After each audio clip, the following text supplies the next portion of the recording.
جو غزل میں میں نہیں کہہ سکتا. ہر زبان کی، ہر صنف کی ایک اپنے مضامون ہوتے ہیں، ہر صنف کے ایک اپنی زبان ہوتی ہے. تو میرے جو مضمون تھے اور میری جو نظم کی زبان تھی وہ غزل کی نہیں تھی، اس لیے میں غزل نہیں کہہ سکتا. لیکن جو لوگ کہتے ہیں غزل، میں بہت ان کا احترام کرتا ہوں. کوئی اچھی غزل آئے، اچھا شعر ہے تو میں مطلب میں نظم کا کوئی مخالف محاذ میں نہیں ہوں. ہر انسان کو جس میں وہ کہنا چاہتا ہے اس کو کہنا چاہیے. اگر کوئی غزل میں بہتر انداز بات کر سکتا ہے تو وہ کرے. دوسرا سوال یہ پیدا ہوتا ہے کہ آپ کی اشاعت بہت لیٹ ہوئی. جس طرح 2011 میں آپ کی پہلی تصنیف جو ہے وہ شائع ہوئی، اس کی کوئی خاص وجہ یا آپ نے وقت کا تعین اپنے حساب سے کیا تھا؟ نہیں، اس کی خاص وجہ یہی تھا کہ میں جب وہ مطلب یہ سیاسی میدان میں آیا تو میں بہت زیادہ اس میں انوالو تھا. شاعری بس میں ایسے کبھی کر لی، کبھی کوئی ایک آدھی نظم لکھ لی، کوئی کر لیا، تو میں اس میں کوئی اتنا سیریس نہیں تھا. میں زیادہ تر وہ سیاست اور صحافت میں وہ اتنا مصروف تھا. پھر پاکستان میں جو سیاست آنے کی وجہ سے، جدوجہد کرنے کی وجہ سے جو وہاں کی آپ کی اسٹیبلشمنٹ کے ساتھ جھگڑے ہوتے ہیں آئے دن کی، وہ جو پکڑ دکڑ اور گرفتاریاں اور پھر انڈر گراؤنڈ ہونا بچنا، تو اس میں وہ جو تھا نا وہ اشاعت کا، بل تو میں شاعری کرتا ہی بہت کم تھا، بہت کم کرتا تھا، کبھی کبھار ہوا کر دیا. اور پھر ان دنوں میں جب یہ تھا کہ وہ عام اخبارات میں کوئی لفظ نہیں چھپ سکتے تھے تو کتاب کا تو ذکر ہی کیا. لیکن بہرحال لوگوں نے کتابیں چھاپی اس دور میں بھی. لیکن میری یہ سیاسی مصروفیت کی وجہ سے میں وہاں نہیں چھپ سکا. اور پھر میں جب یہاں بھی آیا تو یہاں کر بھی میں نے یہاں کی سیاسی جو سویڈن کی سیاسی پارٹی ہے اس کو جوائن کیا، پھر یہاں بھی آ کر ان کے ساتھ کام کرتا رہا. تو بہت عرصے بعد یہ جا کر پھر میں شاعری کی طرف ذرا سنجیدگی سے کیا.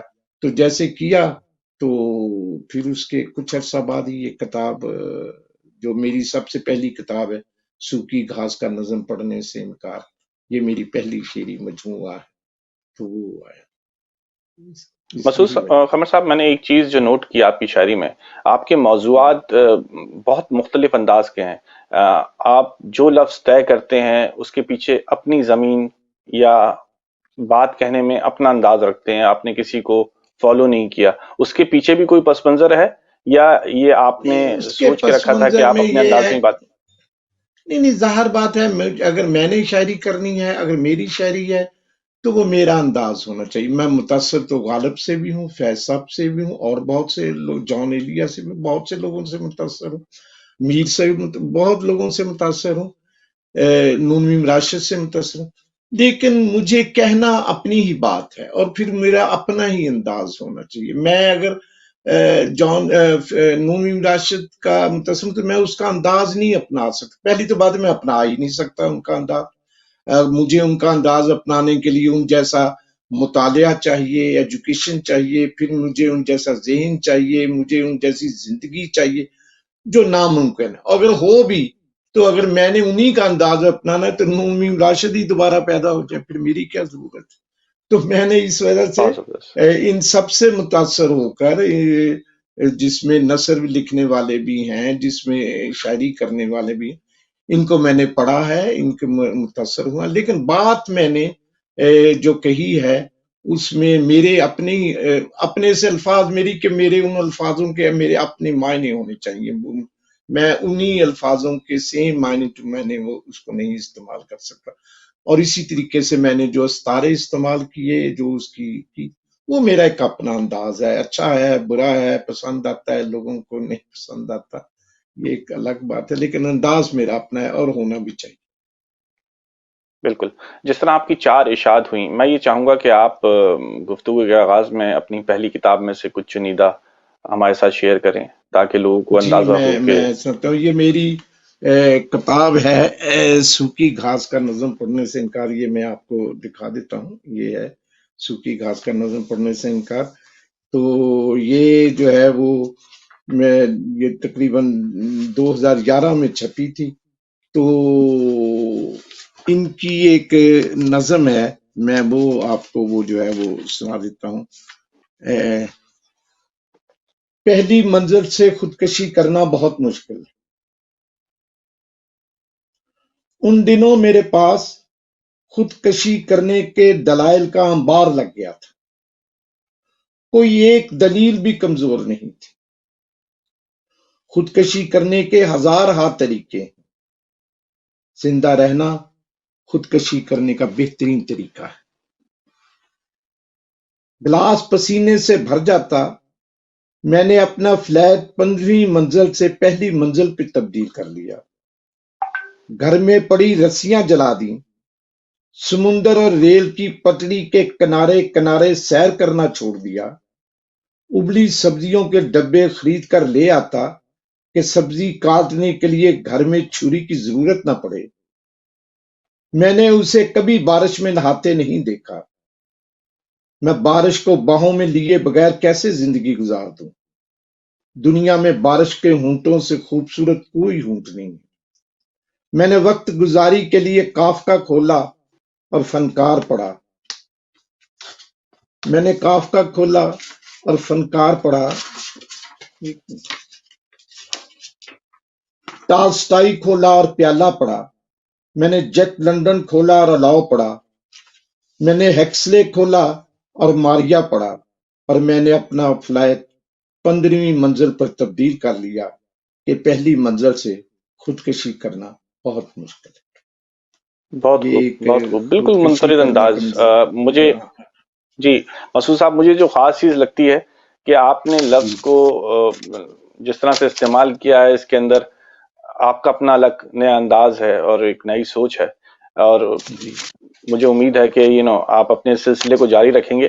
ابھی ہم ایک وقفے کی طرف جا رہے ہیں اور جلد ہی واپس آتے ہیں اور مسعود قمر صاحب سے مزید ان کی جو کتابیں ہیں اس کے متعلق پوچھیں گے اور بات کریں گے۔ تو ناظرین، انشاءاللہ جلد ہی واپس آتے ہیں، تو انتظار کیجیے گا۔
ویلکم بیک ناظرین۔ آج ہمارے ساتھ شریک گفتگو ہیں مسعود قمر صاحب۔ ان سے ان کی پہلی تصنیف کے بارے میں بات کی، ان سے ان کی پہلی نظم سنی۔ تو مسعود صاحب، میں یہ جاننا چاہوں گا کہ آپ نے کچھ جدت بھی لے کے آئے اپنی شاعری کی دوسری کتاب میں، جس کے اندر آپ نے 3 شعراء کو ایک کتاب میں ضم کیا۔ تو اس کے پیچھے کانسیپٹ کیا ہے؟ کیونکہ یہ آج سے پہلے میں نے کبھی نہ سنا نہ کبھی دیکھا، تو یہ سوچ کیسے پیدا ہوئی؟ یہ بات درست ہے کہ یہ اردو زبان میں پہلی دفعہ ہوا ہے، لیکن یہ شائع پہلی دفعہ ہوا ہے۔ لیکن جیسے دیکھیں نا، آپ جتنے فوک گیت ہیں آپ دیکھیں، ان کا کوئی مصنف نہیں ہوتا، لیکن وہ سب اجتماعی ہی شاعری ہوتی ہے۔ کسی چوپال پہ بیٹھ کے لوگ جو ہے نا، دنیا کی ہر زبان میں جو فوک گیت ہے وہ اجتماعی ہوتے ہیں، وہ کسی ایک کا نہیں ہوتا۔ پھر آپ اپنے کالجوں کے دور کو اگر آپ دیکھیں، پاکستان میں جو مشاعرے ہوتے تھے کالج کے دور میں، تو وہاں سب مل کے ہی ایک نظم لکھ لیتے تھے، ایک غزل، لیکن وہ کسی ایک کے نام کر دی جاتی تھی کہ فلاں آدمی یہ غزل پڑھے گا یا فلاں آدمی یہ نظم پڑھے گا۔ تو میرا کہنے کا مطلب یہ ایسے تجربات تھے، لیکن یہ ایسا ہوا کہ ہم جو ہے یہ تمام لوگ جو تھے، حسین عابد، جاوید انور، میں، ڈاکٹر وحید، مقصود وفا، یہ سب ہم لائٹ پور شہر سے، مطلب میرا تو تعلق لیکن یہ جاوید انور اور حسین عابد وہاں پنجاب میڈیکل کالج میں پڑھتے تھے، وہاں ان سے تعارف تھا. اور یہ جو جاوید انور اور ڈاکٹر وحید کی جو شاعری ہے اس دور میں، ضیاء الحق کے دور میں، یہ بہت بڑی ایک حسین عابد، ان سب کی ایک بہت بڑی مزاحمتی آواز تھی، بہت بڑی انہوں نے شاعری کی ہے اس دور میں. تو اس وجہ سے ان سے بہت قریبی تعلق تھا. پھر یہ سب ہم لوگ الگ الگ ہو گئے. اپنے وہ جاوید انور بھی چلا گیا، حسین عابد بھی اپنی ایجوکیشن مکمل کر کے پھر چلا گیا. تو میں بھی اپنی وہ جدوجہد میں قید و بند کے بعد میں بھی پھر سویڈن آ گیا. تو کوئی ہمارا آپس میں تعلق اور ریلیشن نہیں تھا. پھر یہ جو سائنس کی دین ہے، فیس بک، اس نے ہمیں ملایا، آپس میں ملایا، جو اسی ذریعے سے میل سے یہ وہ ملایا. تو میں حسین عابد اور جاوید انور اور ڈاکٹر وحید اور مقصود وفا بھی تھا اس میں. یہ اکثر ہم میل میں ایک شعر لکھتے، دوسرا کو دوسرا شعر لکھتا، تیسرا تو اپنے، لیکن وہ سب کے اپنے اپنے شعر ہوتے تھے. اور پھر وہ سب میل میں ہم ایک دوسرے کو سینڈ کرتے، بھیجتے. تو اس کے بعد یہ اچانک ہوا کہ مقصود وفا بھی چلا گیا اس میں سے، پھر ڈاکٹر وحید چلا گیا، پھر یہ فیس بک آ گئی، اسکائپ آ گیا. اسکائپ پہ پھر میں اور حسین عابد جو ہے شام کو روز ملتے، ویسے ہی ملتے، گپ شپ لگاتے، کوئی سیاست پہ بات کرتے، کوئی شاعری پہ کرتے، کوئی گیت سنتے، موسیقی سنتے. تو اسی میں ایک دن جو ہے وہ باتیں کرتے کرتے میری اور حسین عابد نے ایک مصرع کہا، ایک نظم کا، ایک لائن کا ایک مصرع، تو میں نے آگے سے دوسرا کہا. تو ایسے کرتے کرتے میں نے اور حسین عابد نے ایک نظم لکھی جس کا نام ہے موٹی بارش کے بلبلے. تو وہ ہماری یہ پہلی مشترکہ نظم تھی. تو بس وہ پھر ایک ایسا ہو گیا، پھر جاوید انور بھی ہم میں شامل ہو گیا. تو ہم تینوں نے مل کر وہ جو تھی نا، وہ شام کو ہر روز آ کر بیٹھ جاتے. لیکن کوئی بھی یہ سوچ کے نہیں آتا تھا کہ ہم آج نظم لکھیں گے، یا نہ کوئی گھر سے نظم لکھ کر لاتا. بس ایسے ہی گپ شپ مارتے. تو اسی میں سے کوئی جو ہے وہ ایک اپنا لائن کہہ دیتا. بعض دفعہ ایسا ہوتا کہ ہم دو آدھی نظم لکھ کر ایک دوسرے کی طرف دیکھتے رہتے، کوئی آدھا گھنٹہ خاموشی رہتی اور ہم کچھ نہ کہہ پاتے، لیکن پھر ہم چھوڑ دیتے، پھر دوبارہ شروع کرتے. تو یہ ایک بہت ہی وہ ایک کیفیت تھی وہ ہم میں، وہ جو کیفیت رہی وہ شاید دوبارہ کبھی نہ آ سکے. وہ ایسی ہم فضا میں ہم زندہ تھے کہ ہر وقت جو ہے وہ ہم پہ یہ چیز سوار رہتی تھی، شاعری، یہ نظم، یہ. تو اسی میں کرتے کرتے وہ پھر اتنی نظمیں ہو گئیں کہ وہ ایک کتاب کی صورت اس نے اختیار کر لی. تو پھر ہم نے یہ ماشاء اس اللہ. نظم کا جو ہم نے وہ اس کتاب کا نام تھا کہہ کہا انسان نے ایجاد کیا. تو یہ بک ہوم والوں نے چھاپی. تو بس یہ لیکن ہاں یہ ہے کہ اردو زبان میں یہ پہلا تجربہ ہے کہ 3 شاعروں نے مل کر ایک نظم لکھی اور وہ کتاب کی بہت صورت خوب. میں شائع ہوئی. کتاب کی صورت میں شائع، اس میں کوئی نظم کسی کی ایک کی نہیں ہے، اور کوئی یہ نہیں کہہ سکتا کہ یہ میرا مصرع ہے یا فلاں کا. وہ تو اب پتہ نہیں کس کس کے مصرے ہیں. تو ایسے مطلب وہ ہی آپ تینوں کی میراث ہے، وہ کتاب جو ہے وہ وہ آپ تینوں تینوں کی، کی ہم میراث ہے، تینوں تینوں کی کی سوچ. ہماری کاوش ہے، ہماری تینوں کی ہی کاوش ہے. تو وہ اس کا مسعود نام صاحب، تھا میں کہہ چاہوں گا کہ کہا. آپ اس کتاب میں سے اگر ہمیں کچھ سنا سکیں، ایک منفرد جی جی جو جی جی چیز ہے. جی جی، میں ابھی سناتا ہوں آپ کو. یہ ہے وہ کتاب جس کا نام تھا کہہ کہا انسان نے ایجاد کیا. تو یہ جو ہے میری، جاوید انور اپنا اور حسین عابد کی جو ہے، یہ 2012 میں چھپی تھی. یہ تھی نیفے میں خواہشوں کا ذخیرہ. خواہشیں درد کے بغیر پیدا ہوتی ہیں اور اپنے لمبے قد کی بنا پر تابوت میں لیٹنے سے انکار کر دیتی ہیں. تابوت کو اٹھانے والا تابوت کے اندر بھی لیٹا ہے اور تابوت کو جلاتا بھی ہے. وہ لوگوں کے شور میں تینوں کام کر رہا ہے. لوگوں کا کیا ہے؟ لوگ تو قلم سے سلوار کے نیفے میں ہزار بند بھی ڈال دیتے، اور قیدی کے ناخنوں میں نکوتین اور نیفے میں خواہشوں کا ذخیرہ ہوتا ہے. یہ تھی ہماری مشترکہ نظم.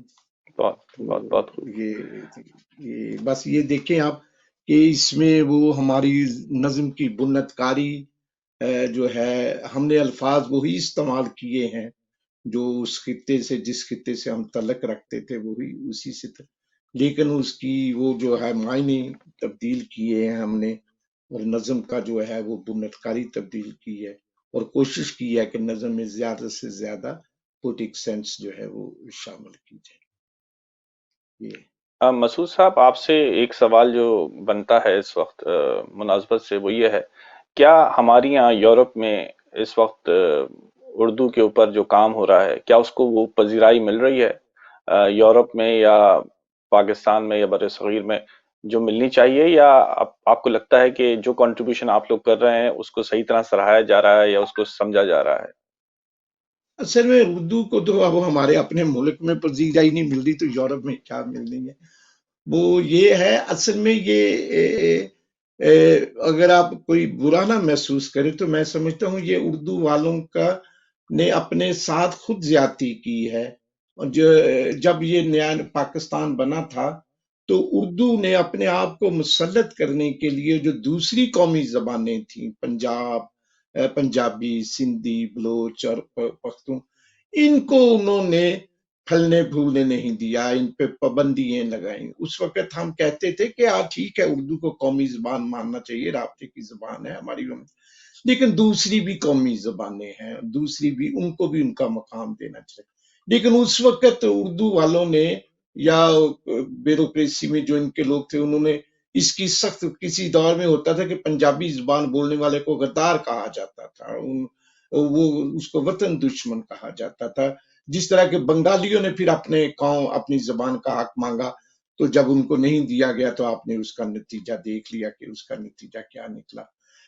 یہی حال ہے. اب یہاں مسئلہ یہ تھا کہ اس وقت اردو کیوں پاپولر تھی، کیونکہ کوئی زبان اس وقت تک زندہ نہیں رہ سکتی جب تک وہ رزق کے ساتھ منسلک نہ ہو جائے، وہ اس کا کاروبار کے ساتھ.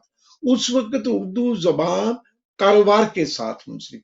آج رزق کے ساتھ انگریزی زبان منسلک، بلکہ اب تو چائنی آ بہت رہی ہے، اچھا لوگ نوٹ. چائنا کی زبان، لوگ چائنی کی زبان سیکھتے. تو آج اردو کا ہمارے اپنے ملک میں وہی حال ہے جو ایک دور میں دوسری قومی زبانوں کو تھا. آج ہر بچہ، ہر ماں باپ کی دلی خواہش ہوتی ہے، جدوجہد ہوتی ہے کہ وہ چاہے کچھ بھی کرے لیکن اپنے بچے کو انگریزی اسکول میں پڑھائے، تاکہ وہ انگریزی، کیونکہ اس کو پتا ہے کہ میرا بچہ اگر انگریزی میں پڑھا لکھا لکھ پڑھ سکے گا اچھے طریقے سے تو وہ کسی اچھی نوکری میں کو حاصل کر سکے گا. اردو آج دیکھیں، آج اردو نفاذ کرنے کی تحریکیں کتنی زور و شور سے چل رہی، جس طرح ہم نے چلائی تھی. آج تو پھر بھی کوئی نہ کوئی پنجابی جو ہے وہ فیشن کے طور پر بھی اور دوسری بھی طریقے سے بولنے لگے. ہمارے دور میں تو ماں باپ جو تھے وہ خود پنجابی بولتے تھے، اور ہمیں جو ہے نا ہماری طرف رخ موڑ کر کے جو ہے نا وہ اردو بولتے تھے، جو ان کو اردو آتی بھی نہیں تھی. وہ کہتے تھے ذرا باہر یہ کوڑا سوٹ کے آؤ، مطلب نہ ان کو اردو آتی تھی نہ پنجابی آتی تھی. تو ہم تو جو تھے اسکول میں ایجوکیشن لینے کے لیے نہیں بلکہ پہلے سال 2 سال زبان سیکھنے میں لگا دیتے. تو لہٰذا میرا بہت مطلب اچھے یہ ہے نوٹ. کہ یہاں وہ اردو زبان بس ٹھیک ہے. یہاں ہمارے جو بچے ہیں وہ دیکھیں، وہ بڑے بڑے، یہاں آپ پورے انڈیا میں دیکھیں بڑے بڑے شاعر جو ہیں اردو کے زبان، ان کے اپنے بچوں کو اردو پڑھنی ہی نہیں آتی ان کو پڑھنی. یہ شبانہ اعظمی کا بہت اچھے. آپ نے قصہ سنا ہوگا، کیونکہ انہوں نے انگریزی میں تعلیم کی، اپنی اچھی ملازمت. لیکن بہرحال اردو کے یہاں ہوتے ہیں، یہاں کی حکومتوں نے، سویڈن کی حکومت، یورپ کی حکومت پہ آپ کو رائٹس دیا ہے کہ آپ اپنے بچوں کو اپنی زبان سکھائیں تاکہ اپنے رابطہ آپ ختم نہ کریں. لیکن جو لوگ ہوتے بہت ہیں اچھا نوٹ. یہ آتے ہیں وہ ہی نہیں کرتے، تو پھر کیا کیا یہ. مسعود قمر صاحب ایک وقفے کی طرف جا رہے ہیں، انشاءاللہ اس جی ڈسکشن کو یہیں سے کنٹینیو کریں گے. ناظرین، مسعود قمر کے ساتھ بہت دلچسپ بات ہو رہی ہے، تو امید کرتے ہیں جیسے ہی وقفہ ختم ہوگا ہم آپ سے دوبارہ ان سے ملاقات کروائیں گے. تو اجازت دیجیے، جلد ملاقات ہوتی ہے.